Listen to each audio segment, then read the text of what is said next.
you are going from that perspective, the conventional perspective, where we think first there is matter, then in matter there is mind, and then there is consciousness in that matter. So if I see a human, this is the conventional way. I'm telling you how you are thinking right now. I'm not telling you yet how Advaita is taking you. Okay, that will start after 2 minutes. The first 2 minutes I am devoting to laying out the problem. The problem is in the way we are seeing things right now. We see things as matter, and in that matter, if there is a mind, we feel it is conscious. Yes? So we think this is a human body, and there is a mind, and there is a sense of consciousness, or I react, I think, I do things, I walk around. Okay. So that means this is conscious. Now, the same understanding I'm applying to everything down the line. I started with what assumption? I, the body, am conscious.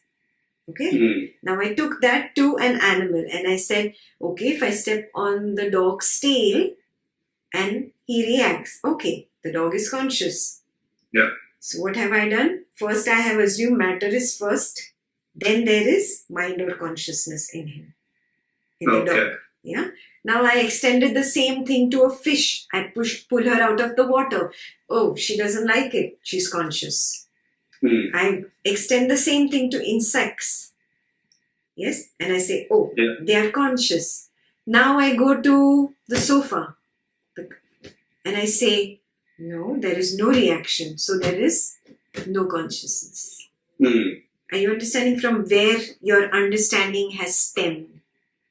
Yeah. The understanding is matter is first, then there is a mind or consciousness. In fact, science can't even see the difference yet and calls it one thing, mind and consciousness.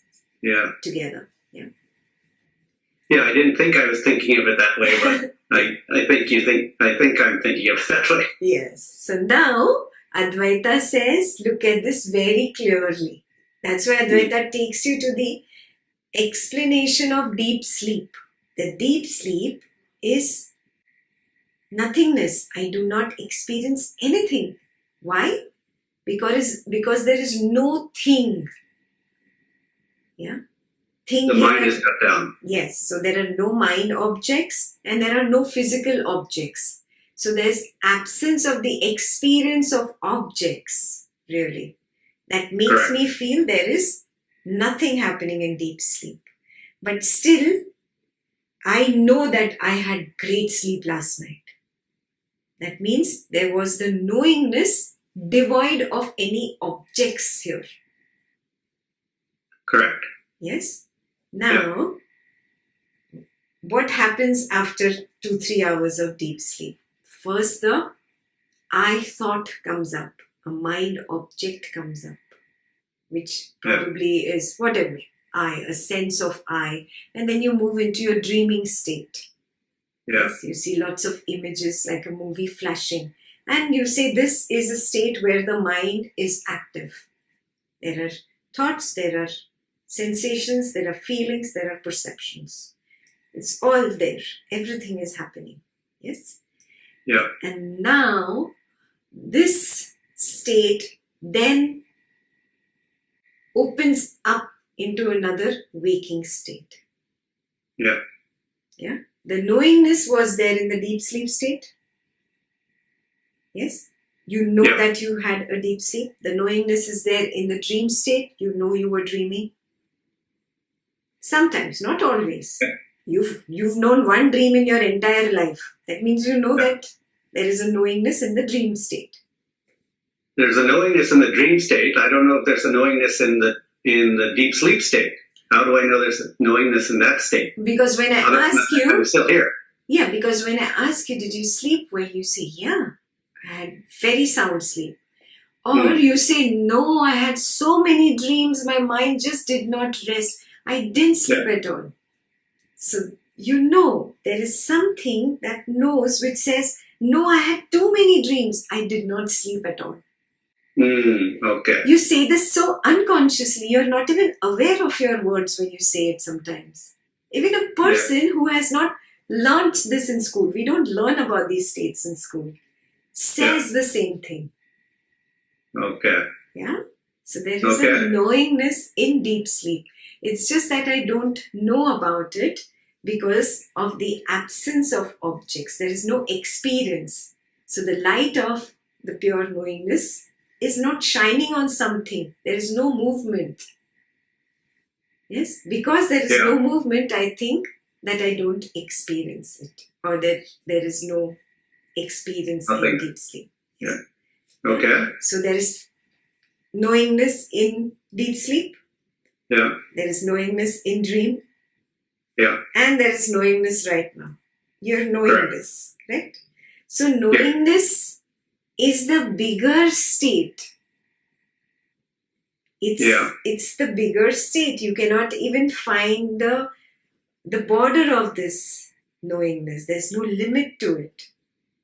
Yes? Yeah. In that state, the dreaming state opened up with the I thought. And in that state, a smaller state, waking state opened up. You feel that this is the bigger state, but actually this is the smallest state. Okay. Get it? Yeah. So what does this imply? The physical body is in an ocean of knowingness. And not one physical body. All of us have the same experience. Yeah. And how many infinite oceans of knowingness can there be? Just one. So we are all just one infinite ocean of knowingness or awareness or consciousness, whatever word you like. Yeah. With these physical bodies in it. Do you get it? Okay. So the consciousness is there first. Correct. Yes. Clear? Okay. So now we cannot say that the sofa is not conscious. Forget about the sofa. A human is also not conscious. A fish is not conscious. An insect is not conscious. Only consciousness is conscious. A human is in consciousness. An insect is in consciousness. Yeah? The sofa is in consciousness. There is nothing outside of consciousness. Okay. But humans have minds and egos. Correct. That is what makes us different from them. So it's not consciousness. I was clarifying to you the meaning of consciousness versus the mind. Okay. Yeah, very clear. All right. And mind is nothing but my number of senses that I have. Yeah, we have 5 external senses: sight, sound, taste, touch, and smell. Yeah, an insect might have fewer. So every organism has different kinds of limitations depending on their senses. Okay. Similarly, this does not have any of those 5 senses that I have. The sofa. Correct. That's how there is a difference between the sofa and me. Here? Yeah. So it's the difference of mind, not consciousness. Consciousness. Okay.